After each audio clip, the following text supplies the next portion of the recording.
30% gross enrollment ratio, and give more focus on research, innovation, and discovery. The third aspect is create a global human resource cadre. That means one side we have to develop, we have to evolve a new education policy which will develop the human resource, which can achieve the vision of developed India 2020, 20 years back. That means any policy, public policy of the government, the economic policy of the government, the industrial policy of the government, the agriculture policy of the government, what is the goal? What is the mission? What we are going to achieve over 20 years or 30 years down the line? So how we need to evolve the vision to be realized. For any vision to be realized, you need a human resource. You need a science and technology. You need a research. You need a production. You need to compete with the world.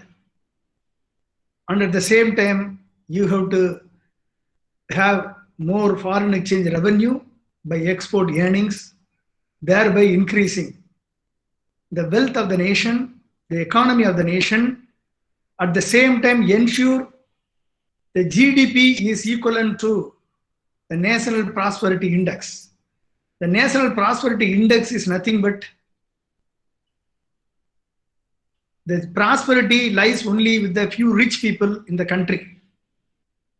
The prosperity should be distributed evenly across the society, across the people, from the common man to top level, from the poor to rich. The distribution has to be wealthy enough to lead a quality of life by everyone. That means GDP is not simply is the parameter to reflect the economic growth of the nation. No. Unless we achieve the GDP growth, which is equivalent to that of the National Prosperity Index, which empower the each and every citizens of this country, the GDP alone will not be able to reflect the growth of this nation. So hence Dr. Kalam felt the need for reforming the education sector, the school education, the higher education sector, and the research and innovation, and create a knowledge society, a knowledge empowered nation, a knowledge superpower. That means Dr. Kalam envisioned is not a simple superpower, Vallarasu alla, Arivartha Vallarasu. Abdul Kalam கனவு கண்ட கனவு வெறும் வல்லரசு அல்ல, அறிவார்ந்த வல்லரசை கட்டியமைக்க வேண்டும் என்ற கனவை கண்டவர் டாக்டர் அப்துல் கலாம் அவர்கள். அதனால்தான் அவர் 11th பிரசிடென்ட் ஆன உடனே தமிழ்ல பேசலாமா, இங்கிலீஷ்லயே கண்டினியூ பண்ணுவா?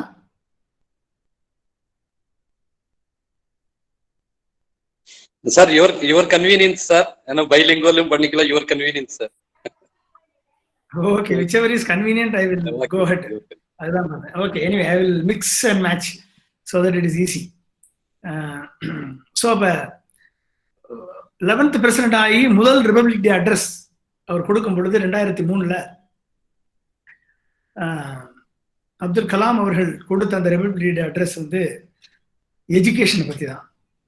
ஸோ எஜுகேஷனில் ரிஃபார்ம் கொண்டு வரணும், ஸ்கூல் எஜுகேஷன், ஹையர் எஜுகேஷன், ரிசர்ச்சில் எப்படிப்பட்ட ஒரு மாற்றத்தை கொண்டு வரணும், எதற்காக கொண்டு வரணும்னா 2020க்குள்ள இந்தியாவை ஒரு வளமான நாடாக, ஒரு அறிவில் சிறந்த வல்லரசு இந்தியாவாக உருவாக்க வேண்டும் என்ற அந்த கனவை நனவாக்குவதற்கான அப்படிப்பட்ட ஒரு மேன் பவரை பள்ளியிலிருந்து உயர்கல்வியிலிருந்து ஆராய்ச்சி வரைக்கும் கொண்டு வரணும்ன்றதுக்காக தான் அந்த எஜுகேஷனை பத்தி வலியுறுத்தி அந்த ரிபப்ளிக் டே அட்ரஸை பேசினார். அதை நான் ப்ரிப்பேர் பண்ணல கூட இருந்ததுனால நான் அதை வந்து தெளிவா உங்களுக்கு சொல்றேன். அதை பேஸ் பண்ணி தான் அன்றைய மத்திய அரசு, காங்கிரஸ் அரசு, யூபிஏ அரசு ப்ரொஃபசர் யஷ்பால் அவர்கள் தலைமையில ஒரு கமிட்டி அமைச்சது. அந்த கமிட்டியில ராஷ்டிரபதி பவன்ல as a director technology interface என்ற பதவியில நான் இருந்தேன், என்ற பொறுப்புல இருந்தேன். டாக்டர் கலாம் அவர்களை ரெப்ரசன்ட் பண்ணி டாக்டர் கலாம் அவர்கள் கொடுத்த என்னென்ன டிரான்ஸ்ஃபர்மேஷன் வர வேண்டும் என்ற கருத்தை வலியுறுத்தி அந்த கமிட்டியில நான் ப்ரொஃபசர் யஸ்பால் அவர்களுடன் உரையாடி, அந்த கமிட்டி ராஷ்டிரபதி வந்து எங்களை பார்த்தது, டாக்டர் கலாமை பார்த்தது, அதுக்கப்புறம் என்னைய பார்த்தது. நாங்க 2 பேரும் டிஸ்கஸ் பண்ணி அதுக்கப்புறம் எங்களுடைய கருத்துக்களை எங்க வைத்து அந்த கருத்துல தான் சிபிஎஸ்இ சிலபஸ் மாற்றி அமைக்கப்பட்டது. கம்ப்ளீட் சிபிஎஸ்இ சிலபஸை வந்து மனப்பாட கல்வி முறையில் இருந்து ஹையர் ஆர்டர் திங்கிங் ஸ்கில்ஸாக பயிற்றுவிக்கப்பட வேண்டும். மாணவர்களை மனப்பாட கல்வி முறையிலிருந்து மீட்டெடுக்க வேண்டும். காம்ப்ரிஹென்சிவ் கண்டினியூயிங் எவாலுவேஷனை கொண்டு வர வேண்டும். அவர்களுக்கு வந்து பாடப்பதில் மதிப்பெண் போடுவதற்கு பதிலாக கிரேடிங் சிஸ்டத்தை கொண்டு வாங்க.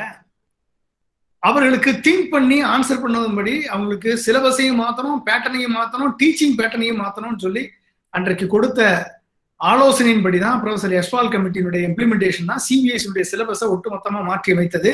ஆனால் அது ஹையர் எஜுகேஷனை விட்டுட்டாங்க, அதுக்கப்புறம் நடக்கல. டாக்டர் கலாம் அவர்களும் நானும் இணைந்து எழுதிய மேனிஃபெஸ்டோ ஃபார் சேஞ்ச் என்ற புத்தகம், panchayat to parliament how to bring a manifesto, அதுல 9 மேனிஃபெஸ்டோ சென்ட்ரல் கவர்மெண்ட்டுக்கு சார்ந்த 9 மேனிஃபெஸ்டோல ஒரு manifesto education, school education, higher education, research and innovation. இந்த ஸ்கூல் எஜுகேஷன்ல டாக்டர் கலாம் அவர்களும் நானும் இணைந்து கொடுத்த அந்த மாற்றம், அந்த டிரான்ஸ்ஃபர்மேஷன், அந்த ரிஃபார்ம் என்ன என்பதை நான் உங்களுக்கு சொல்றேன். ஸ்கூல் எஜுகேஷனை பத்தி, அதாவது ப்ரீகேஜி, எல்கேஜி, யூகேஜி ஒழிக்கப்படணும். ஒரு குழந்தைக்கு வந்து 7 வயது வரை ஒரு வீட்டுல இருந்து கற்கக்கூடிய ஒரு சூழலை உருவாக்கணும். பள்ளியிலிருந்து அவர்கள் விலக்கி தனியான ஒரு வீட்டு சூழலான ஒரு என்வரன்மெண்ட்ல இந்த குழந்தைங்களுக்கு பார்த்து இன்ஸ்பயர் ஆகக்கூடிய வகையில டீச்சர்ஸ் உருவாக்கப்படணும். அவர்கள் விளையாண்டு கற்றுக்கொள்ளக்கூடிய ஒரு ஆர்வத்தை உருவாக்கணும். அவங்களுக்கு தோல்வியை அவர்கள் சந்தித்து வெற்றி பெறக்கூடிய ஒரு அனுபவத்தை அவர்களுக்கு அங்கு கற்றுத்தர வேண்டும். ஆசிரியர்களும் பெற்றோரிடத்திலிருந்து கற்றுக்கொள்ளக்கூடிய அந்த ஒரு நற்சிந்தனைகள், நல் ஒழுக்கம், நல்ல கல்வி, நல்ல மேம்பாட்டை அவர்கள் கற்றுக்கொள்ள வேண்டும். காக்னிட்டிவ் எபிலிட்டிஸ் டெவலப் பண்ணக்கூடிய மைண்ட் அந்த 7 வயது வரை, அந்த 7 வயது வரை அந்த குழந்தைங்களுக்கு வந்து cognitive abilities, listening, that pattern recognition, numerical ability, and then memory, and then quiz, அதுக்கப்புறம் லிட்ரஸி, இத்தனையும் வந்து அந்த ஃபவுண்டேஷனல் கேப்பபிலிட்டியை அவங்க கற்றுக்கணும். அது மட்டும் இல்லை, அந்த வயதுல வந்து அவர்களுக்கு சத்தான உணவு கிடைக்கணும், 2 நேரமும் சத்தான உணவு கிடைக்கணும். அவர்களுக்கு அது மட்டும் இல்லை, அவர்களுக்கு மருத்துவ உதவியும் அவர்களுக்கு வேண்டும். இத்தனையும் கலந்த ஒரு தனிப்படையான ஒரு எஜுகேஷன். அப்ப 5+3+3+4 இப்படி மாற்றணும் பள்ளி கல்வின்னு எங்களுடைய சஜஷன். அப்ப அந்த 5 வயதுல அந்த குழந்தைங்க வந்து ஒரு காக்னிட்டிவ் எபிலிட்டிஸோட ஒரு நல்ல ஒரு தைரியத்தோட வந்துச்சுன்னா, அதுக்கப்புறம் ஃபவுண்டேஷன் 3 வருஷம், அதுக்கப்புறம் வந்து அந்த அடிப்படை mathematics, physics, mathematics, science and history and other social sciences, இதை தெரிந்து கொள்வது. அதற்கப்புறம் 10th, 11th, 12th பொது தேர்வு இருக்கக்கூடாது, அதை மாற்றி 9, 10, 11, 12 ப்ரீ கிராஜுவேஷனா கொண்டு வந்து அவர்களுக்கு செமஸ்டர் எக்ஸாம் வைங்க, அவர்களுக்கு மல்டிபிள் ஆப்பர்ச்சுனிட்டி கொடுங்க, multiple subject of choice of செலெக்ஷனை கொடுங்க. வெறும் 4 குரூப் தான் இருக்கு, 5 குரூப் தான் இருக்கு, இந்த 5 குரூப்பை தாண்டி அவர்கள் படிப்பதற்கான வாய்ப்புகளை உருவாக்கி கொடுங்க என்று சொல்லி இதை மாற்ற வேண்டும். 5+3+3+4 என்று மாற்ற வேண்டும் என்று 2014 டாக்டர் கலாம் அவர்கள் தலைமையில நானும் அவர் எழுதின புத்தகத்துல நாங்கள் குறிப்பிட்டிருக்கோம்.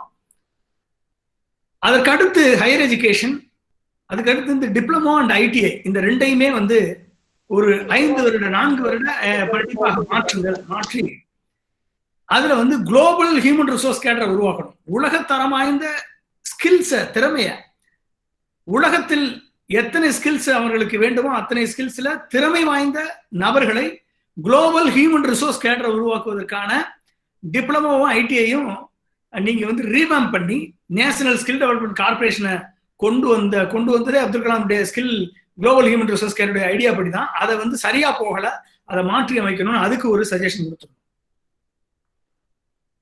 அதற்கு அடுத்து பிஎட் எஜுகேஷன் 4 வருடமா மாத்துங்க. 2 வருடமா இருப்பதை தாண்டி 4 வருடமா அதை கொண்டு வாங்க.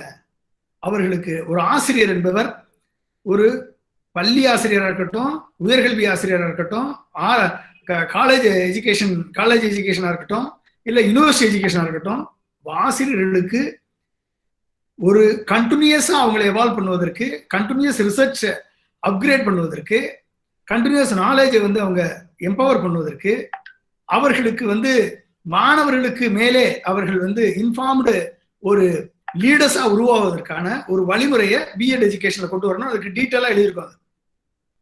4 years மாத்துங்க. அதே மாதிரி காலேஜ் எஜுகேஷனை, கல்லூரி, பல்கலைக்கழகம் என்றால் ஆராய்ச்சிக்கு மட்டும்தான், கல்லூரிகள் என்றால் அது டீச்சிங் தான்.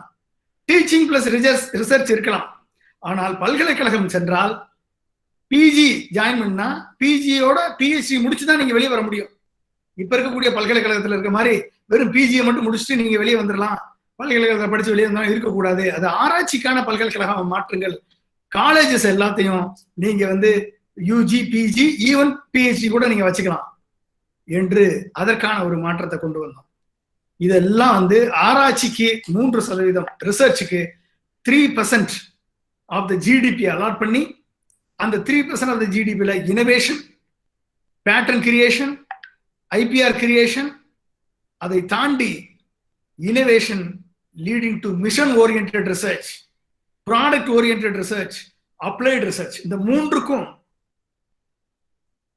இம்பார்ட்டன்ஸ் கொடுத்து யூனிவர்சிட்டிஸ், ஒவ்வொரு யூனிவர்சிட்டியுடைய தனி திறனை, கோர் காம்பிடன்ஸ் அண்டர்ஸ்டாண்ட் பண்ணி, அந்த கோர் காம்பிடன்ஸ் அந்த யூனிவர்சிட்டியில ஆராய்ச்சி, research and development, science and technology, and then innovation, and then IPR, leading to IPR and patent filing across the world. இந்த லெவலுக்கு அதை கொண்டு போகணுன்றதுக்காக அந்த 3% of GDP, it should also we would work for import substitution, இதெல்லாம் பண்ணணும்னு சொல்லி அந்த புத்தகத்தில் நாங்கள் எழுதியிருக்கோம்.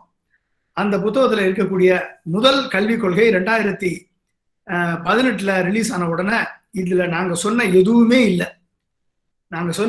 இல்லை. TSR சுப்பிரமணியம் தலைமையில உருவாக்கப்பட்ட அந்த கமிட்டியுடைய ஃபர்ஸ்ட் டிராஃப்ட் வெளியிடப்பட்ட பொழுது 2018 எதுவுமே இல்லை. நான் உடனடியாக டாக்டர் கலாம் அவர்களும் நானும் எழுதிய அந்த புத்தகத்தில் இருந்தும் பல்வேறு இந்த நாட்டினுடைய அப்துல் கலாம் அவர்களது இந்த கனவை நனவாக்குவதற்கு 2018 வரைக்கும் ஒன்றும் நடக்கல. அடுத்த 30 ஆண்டுகள், 20 ஆண்டுகள், 30 ஆண்டுகள்ல இந்த நாடு எப்படி செல்ல வேண்டும் என்று அதற்காக 38 பக்கம் பேஜ் ரெக்கமெண்டேஷனை நான் MHRDக்கு அனுப்பினேன். அப்ப பிரகாஷ் ஜவடேகர் மினிஸ்டரா இருந்தார், அவருக்கு அனுப்பினேன். 2வது கஸ்தூரிரங்கன் கமிட்டி தலைமையில உருவாக்கப்பட்ட 2019 வெளியிடப்பட்ட டிராஃப்ட் நேஷனல் எஜுகேஷன் பாலிசி 2019 நாங்கள் கொடுத்த ஸ்ட்ரக்சரல் சேஞ்ச் அப்படியே இருந்தது. டாக்டர் கலாம் அவர்களும் நானும் கொடுத்த அந்த ஸ்ட்ரக்சரல் சேஞ்ச் ஸ்கூல் எஜுகேஷன்லையும் ஹையர் எஜுகேஷன்லையும் எல்லாத்துலையும் இருந்துச்சு. எனக்கு ரொம்ப சந்தோஷமா இருந்தது. அதை ஏற்றுக்கொள்ள வேண்டும் என்று நான் பார்த்த பொழுது அதுல ஏகப்பட்ட இதெல்லாம் மெரிட் சைடா நான் பாக்குறேன். அதாவது 5+3+3+4 4 year கிராஜுவேஷன், அப்புறம் semester based exam for the +2 student, அதாவது 9th 10th 11th 12th 4 year BEd, 4 year graduation, அப்புறம் யூனிவர்சிட்டிஸ் எல்லாம் மல்டி டிசிப்ளினரி யூனிவர்சிட்டியா மாத்துறது, காலேஜ் எல்லாம் அட்டானமஸ் காலேஜஸா உருவாக்குவது, இதெல்லாம் ஸ்ட்ரக்சரல் சேஞ்ச் எல்லாம் ரொம்ப தெளிவா நாங்க கொடுத்த, டாக்டர் கலாம் அவர்களும் நானும் கொடுத்த அந்த பாலிசிய MHRD கஸ்தூரிரங்கன் தலைமையிலான கமிட்டி ஏற்றுக்கொண்டது. இதெல்லாம் மெரிட்ஸ். பட் ஆனா குவாலிட்டேட்டிவ் சேஞ்ச் என்ன வேணும் என்பதில் அவர்கள் இதற்கு மேலே சில திணித்த விஷயங்கள் டிமெரிட்டா மாறி போச்சு. என்ன அந்த விஷயங்கள் என்று பார்க்கும் பொழுது, நீங்க 10th 11th 12th பொது தேர்வு வேண்டாம், அவர்களுக்கு பொது தேர்வு என்றாலே பயம் விடுகிறது, பயம் வந்துவிட்டாலே மனப்பாடம் ஒன்றுதான் வழி என்று ஆகிவிடுகிறது, மனப்பாடம் என்று ஒன்ற வழி ஆகிவிட்டால் அவர்களுக்கு சப்ஜெக்ட் புரிவதில்லை, சப்ஜெக்ட் புரியலைன்னா சரியான இன்புட் காலேஜுக்கு வர்றதில்லை, யூனிவர்சிட்டிக்கு வர்றதில்லை, சரியான இன்புட் காலேஜுக்கு யூனிவர்சிட்டிக்கு வரலைன்னா நீங்க காலேஜ்ல எவ்வளவுதான் நீங்க உருவாக்கினாலும் எம்ப்ளாயபிள் கிராஜுவேட்டா நீங்க உருவாக்க முடியாது. இதுதான் பிரச்சனை. அப்ப இந்த பிரச்சனைய how to over come this problem, அதுக்கு தான் அந்த மல்டிபிள் ஸ்கில் செட்டோட, மல்டிபிள் சப்ஜெக்டோட ஒரு 40 சப்ஜெக்ட்ஸாவது இந்த 8 செமஸ்டர்ல 9th 12th அவர்கள் வந்து செமஸ்டர் பேஸ்டு சிஸ்டம் வரட்டும். அதுக்கு மேல அவர்கள் எக்ஸ்ட்ரா படிக்க வேண்டிய ஆவல் இருந்தா அவங்க எக்ஸ்ட்ராவா படிச்சுக்கலாம், ஹானர்ஸ் மாதிரி படிச்சுக்கலாம் என்பதை சொல்லியிருந்தோம். அதை என்ன பண்ணிட்டாங்க அப்படின்னா, இந்த பொது தேர்வு வேண்டாம் என்பதை மாற்றிவிட்டு census examination for 3rd, 5th, 8th, அப்புறம் பொது தேர்வு, இதையும் தாண்டி ஹையர் எஜுகேஷனுக்கு என்ட்ரன்ஸ் எக்ஸாமினேஷன் கொண்டு வந்துட்டாங்க. இது வந்து எப்படி இருக்கு அப்படின்னா, நம்ம உருவாக்கக்கூடிய கல்வியில நமக்கே நம்பிக்கை இல்லாத நிலையை உருவாக்குகிறார். அப்ப ஒரு என்ட்ரன்ஸ் எக்ஸாமினேஷன் வரும் பொழுது ஒரு மாணவன் அங்க என்ன படிக்கிறான்? இப்ப இன்னைக்கு நடக்கக்கூடிய நம்மளுடைய தமிழ்நாட்டில் நடக்கக்கூடிய சுச்சுவேஷன் எப்படி இருக்கு? நீட்டு என்று வந்த பிறகு ஸ்கூல் எக்ஸாமினேஷனை, ஸ்டேட் போர்டு எக்ஸாமினேஷனை, சிபிஎஸ்சி எக்ஸாமினேஷனை யாரும் கண்டுக்கிறது இல்லை. அது ஜஸ்ட் பாஸ் பண்ணா போதும். நீட்டுக்கு மட்டும் கோச்சிங் போய் ப்ரிப்பேர் பண்ணி நீங்க என்ட்ரன்ஸ் எக்ஸாமினேஷன் போயிட்டா என்ன அர்த்தம்? அப்ப அடிப்படை கல்வியை இவர்கள் வந்து அண்டர்ஸ்டாண்ட் பண்ணி படிக்க வேண்டிய அந்த அப்ஜெக்டிவே, பிரைமரி அப்ஜெக்டிவே இட் இஸ் கான். அப்ப எய்தர் பொது தேர்வு இருக்கணும், இல்ல வந்து என்ட்ரன்ஸ் இருக்கணும். பொது தேர்வு இல்லை அப்படின்னா நீங்க வந்து சென்சஸ் எக்ஸாமினேஷன் 3ஆம் வகுப்புக்கு, 5ஆம் வகுப்புக்கு, 8ஆம் வகுப்புக்கு எதற்கு தேர்வு? அந்த தேர்வு கூட அந்த மாநில அரசு நிதியுதவியுடன் நடத்தக்கூடிய அந்த பள்ளி கல்வித்துறை, அந்த பள்ளி கல்வித்துறைக்கு ஒரு தேர்வு நடத்துவதற்கு அதிகாரம் இல்லை. ஆனா பள்ளி நடத்துவதற்கு அதிகாரம் உண்டு, பள்ளியை மேனேஜ் பண்றதுக்கு அதிகாரம் உண்டு, ஆசிரியர் அப்பாயின்ட் பண்றதுக்கு அதிகாரம் உண்டு. ஆனா தேர்வு நடத்த மட்டும் அதுக்கு அதிகாரம் இல்லை. அது சென்ட்ரல் கவர்மெண்ட் தான் நடத்தும்னா இது வந்து மாநில சுயாட்சியில் தலையிடக்கூடிய ஒரு பிரச்சனை. இந்த பிரச்சனை கான்ஸ்டிடியூஷனல் ப்ராப்ளத்துல கொண்டு நிற்கும். இது ஈஸியா அமல்படுத்த முடியாது, மத்திய அரசால ஈஸியா அமல்படுத்த முடியாது. சோ இது ஒரு பிரச்சனை, சிக்கல். 2வது, 6ஆம் வகுப்புல இருந்து தொழில் கல்வியை 12 வரைக்கும் தொழில் கல்வி பயிலணும் அப்படின்னா இன்றைக்கு இருக்கக்கூடிய நிலையில அது குலக்கல்வி திட்டத்துக்கு தான் வழிவகுக்கும். ஏன்னா 6ஆம் வகுப்புல இருந்து தொழில் கல்வி அந்த லோக்கல் இருக்கக்கூடிய மண்பானை செய்தல், நெசவு செய்தல், பர்னிச்சர் மேக்கிங், இப்படி பல்வேறு வட்டார வழக்கில் இருக்கக்கூடிய அந்த கல்வியை படிச்சுக்கணும் அப்படின்னா அது என்ன தொழில் கல்வியை வந்து இன்றைக்கு இருக்கக்கூடிய காலகட்டத்தில் உலகம் வந்து இண்டஸ்ட்ரி 5.0 நோக்கி போய்கிட்டு இருக்கு, குளோபலைஸ்டு வேர்ல்ட் ஆயிட்டு இருக்கு, கிக் எக்கானமி வந்துருச்சு. இப்படிப்பட்ட காலகட்டத்தில் இன்னமும் வந்து வட்டார தொழில்களை கற்றுக்கொள்ள வேண்டும் என்று சொல்வது அடுத்த 3 வருடங்களுக்கு பிறகு கொத்தனார் வேலையே இருக்காது. இன்னும் ஒரு 3, 4, 5 வருடங்களுக்கு பிறகு ஒரு ஆட்டோமொபைல் ஒர்க் ஷாப்பே இருக்காது, கொத்தனார் வேலை இருக்காது, எலக்ட்ரிஷியன், பிளம்பர் இந்த ஒர்க்கே இருக்காது. இதெல்லாம் மாறி போகும், இருக்காது, எல்லாமே மாறிட்டு இருக்கு.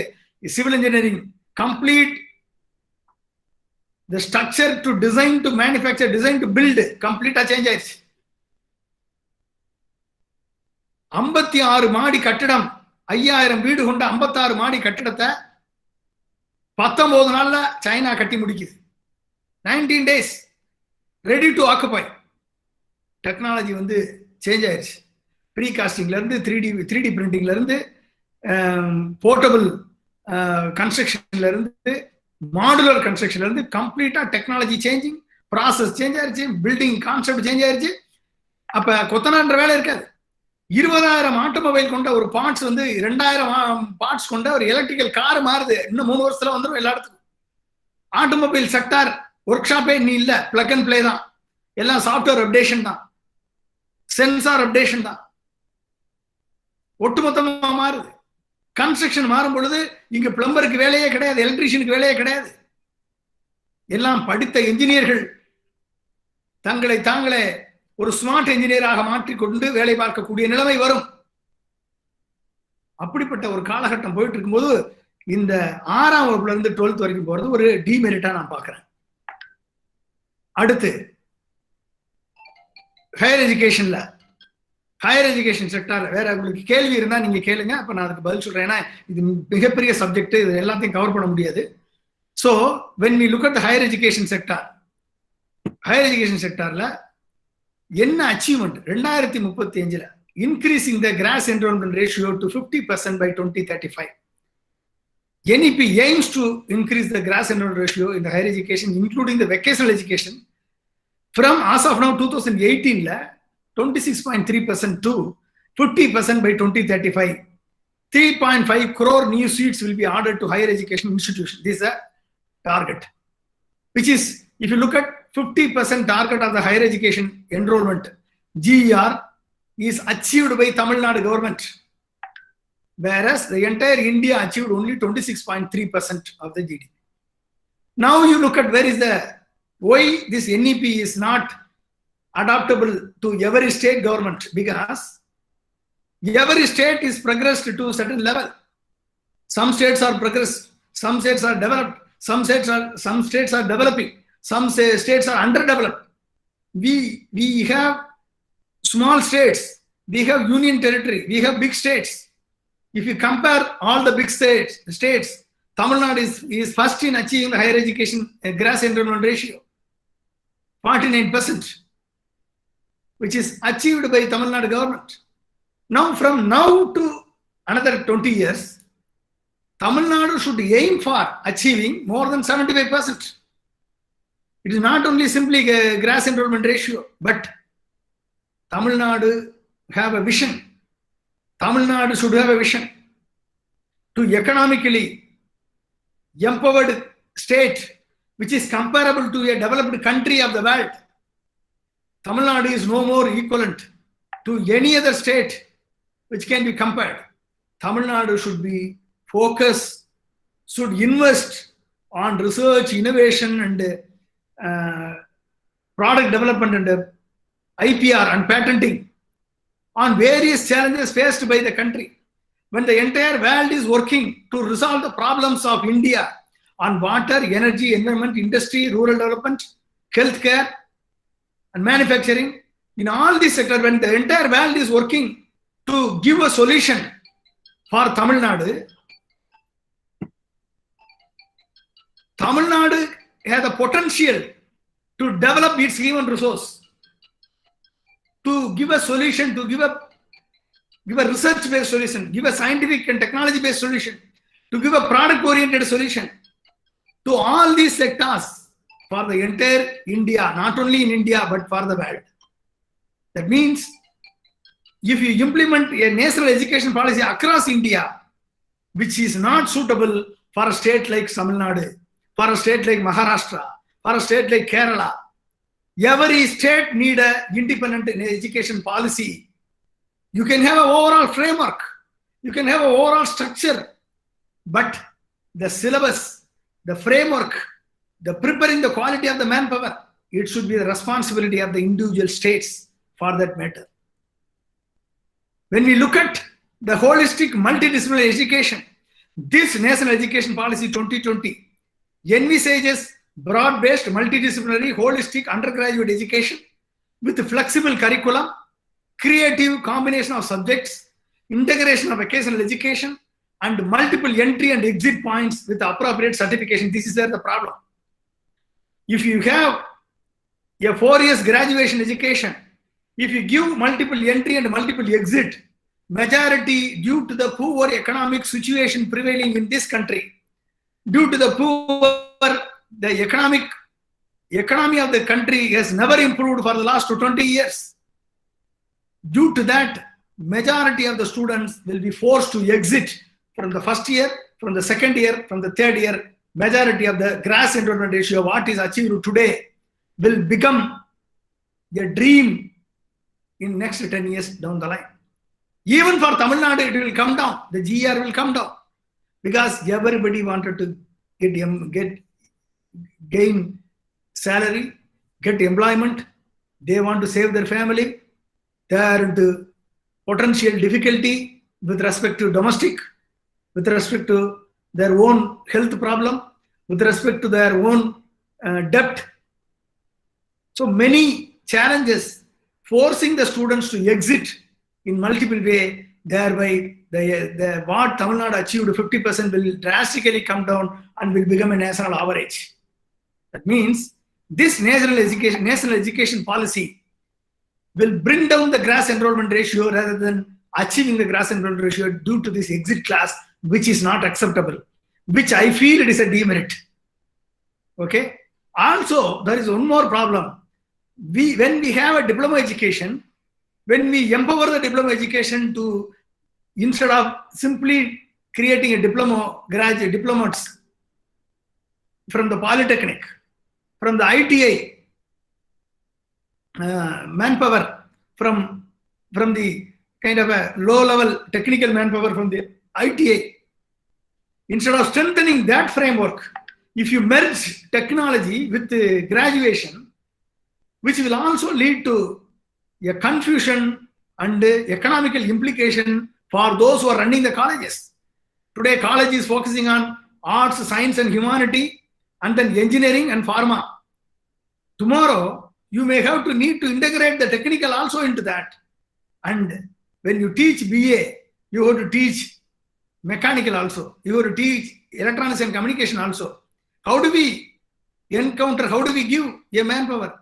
No students will get a proper focused education with reference to technical education, with reference to arts and science, with reference to engineering. The mixing multidisciplinary is different, but you mixing the degree with 1 year exit, 2 year exit, 3 year exit will completely establish the strong technical focus, the strong adoption of the technology based on the industry 4.0, which never in India, Tamil Nadu or India itself is slowly graduating from 2.0 to 3.0. Very few automobile industry has achieved 3.0. No one has come to the standard of adopting 4.0. In that scenario, you need a specific skill-oriented, a focused, globally skilled manpower to meet the industry 4.0 standard, industry 3.0 standard. Instead of creating such a kind of a force, integrating them into the mainstream education in arts and science and humanities will dilute every subject. And finally, for getting into the employment, they have to go to not only higher education, but for the employment, they have to get into the entrance examination, interview process, and much more difficult screening process, which will make our students, higher education students, will get away from the employment opportunity. Instead of making them employable on focusing on a particular sector with the proper 4 years degree, you cannot do away them with multiple exit point. This is a major problem. So for example, what they say, certificate for after 1 year. If you quit from your undergraduation, in 1 year, you will get certificate. You will get 2 years advanced diploma, 3 years bachelor degree, 4 years bachelor degree with research. What kind of it? You keep only bachelor degree with the research as a focus. You create a manpower. Those who are going for undergraduate, you create them with the research as a focus. So your research orientation, your mission-oriented research, you make them as empowered students. You prepare them to be employable in the industry. You prepare them to be employed in the research laboratories. You prepare them to be employable in the sectoral area where they can contribute further research and innovation, and then leading to the growth of the economy. You prepare the technical manpower. What they need in the technical manpower when the entire world adopts the industry 4.0. Industry 4.0 is completely robotics. Manpower is less, machines are more, which is not suitable for a country like India. We need to have industry 5.0 adoption. From 2.0 to 5.0, we have to adopt, we have to transform our industry to 5.0, where human and robotics, artificial intelligence, robotics, machine learning, drones, and then biotechnology, blockchain technology, the quantum computing, cloud computing, everything mixed together, the deep technologies. Adoption is not the graduation. When the world is already moved to 4.0 to 5.0, why we need to have to step 1, step 2, step 3 like that? We may have to adopt for industry 5.0 kind of a situation. You have to develop the manpower, technical manpower, to suit that kind of environment. Next 20 years, you need to focus on that. It is not like that simply make an overall, ornamental, incremental evaluation of education. No, which is not going to have.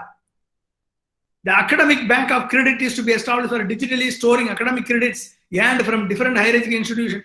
These are all the digital economy. This is all not a major reform.